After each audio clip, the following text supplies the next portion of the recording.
Welcome to How to Become a Data Analyst Sage with ThoughtSpot.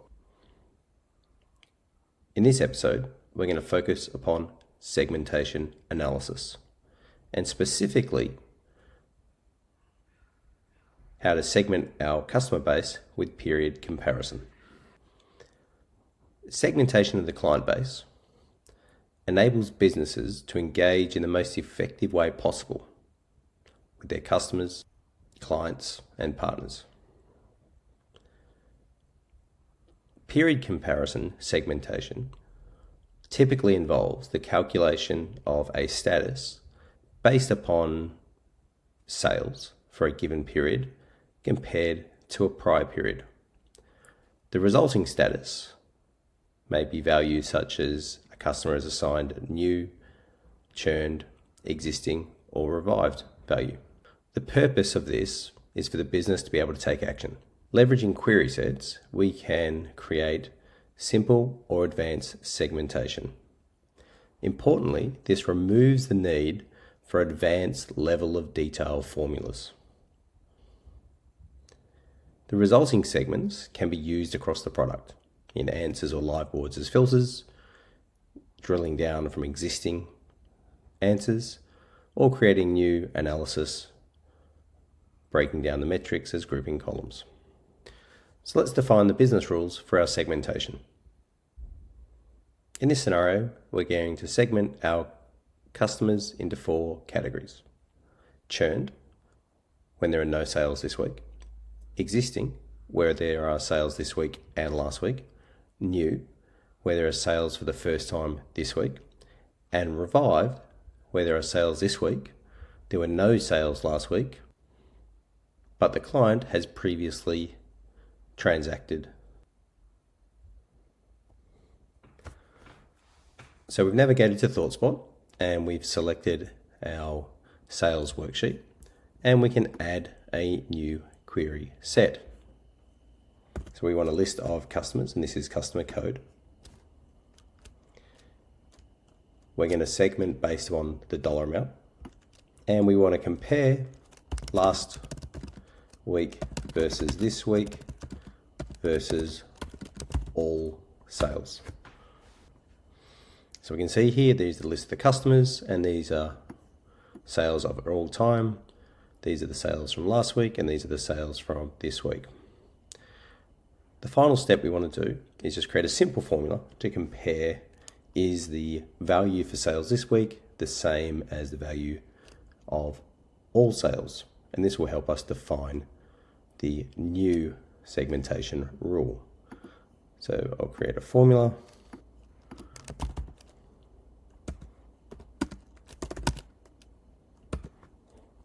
It's a very simple Boolean test, and we can save this.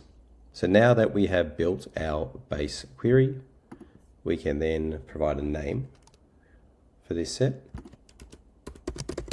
and we can provide an optional description if we wish.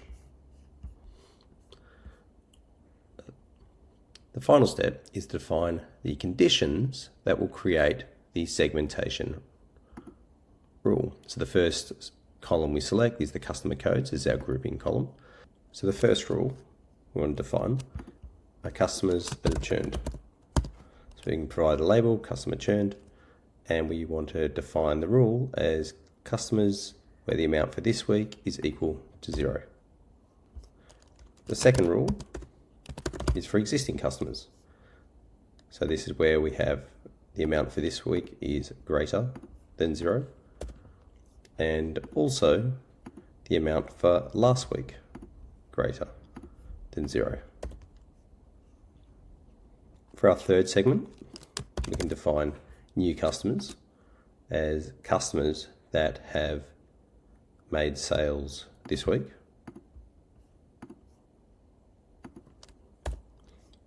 And customers where the sales this week are the same as all sales.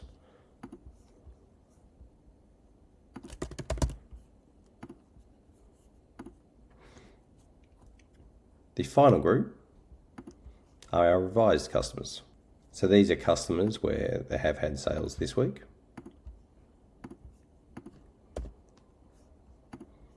they had no sales last week. And finally, the sales this week is not the same value as all sales. That means they've had previous sales.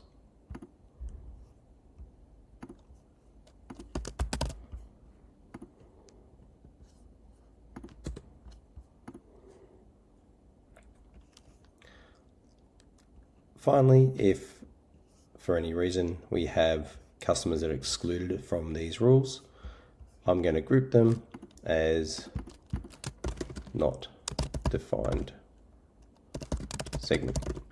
And now we can save.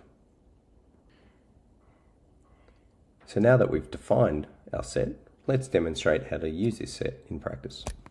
So a very simple question might be to understand the number of customers that are defined within each segment. So we can just enter a unique count of the customer code, and then we can select our customer sales status. So this is a set, we can select this from the index or from the left-hand side. So we can see here in this data set that we have 32 customers that have currently churned according to our business rules. We have 52 that are existing, and we have 7 that are revived.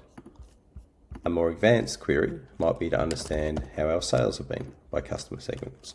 So let's break this down monthly for this year and add our customer sales status. Let's change the properties of the chart. And we might want to make this a stacked bar chart.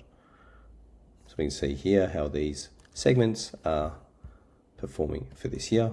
A final example may be to analyze the segments for what categories or products that they have bought. So we can add products as a column, and specifically we may wish to focus upon our electronics category. So we can see the volume of sales for each of these segments, and we can potentially look at this as a percentage. And where this is quite interesting, that we can see as a percentage of sales that the Duracell copper alkaline batteries is much higher for our revived customers than our existing and churned. So using this information, we could build appropriate campaigns to potentially target similar customers that have recently churned.